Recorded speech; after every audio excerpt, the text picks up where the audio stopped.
Ние ви го чуваме грбот. Тоа е пораката на Афганистанската ветеранска асоциација која добива помош од американците за војниците и нивните семејства. За многу американци донирањето е израз на желбата да се даде нешто назад. Други даваат заради даночни бенефиции, а за други пак тоа е начин да се поблиску до војната што трае веќе една деценија, за која знаат само преку медиумите.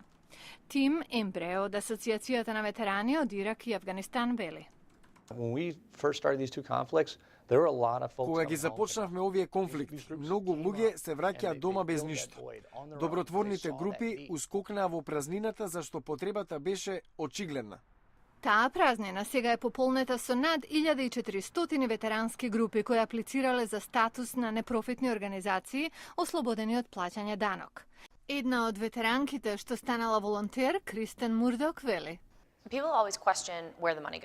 Луѓето од секогаш сакале да знаат каде одат парите што од нив ги бараме.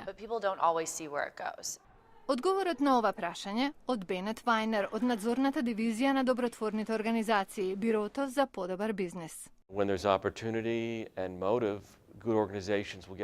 Кога има добра шанса и мотив, добри организации се инволвираат, но исто така и некои што има други мотиви, за жал.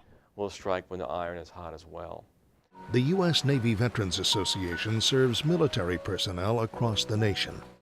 Еден од тие лажни добротвори е овој човек, Боби Томпсон.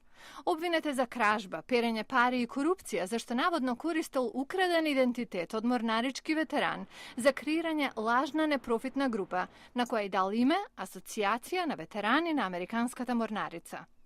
Обвинители од Охајо тврдат дека парите дадени за потребите на трупите биле насочувани на неколку републикански политички кампањи од висок профил.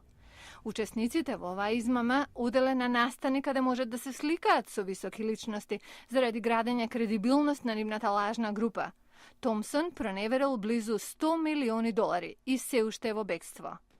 Скандалот им прави лоша услуга на оние кои навистина прават добро дело за војниците кои ризикуваат се.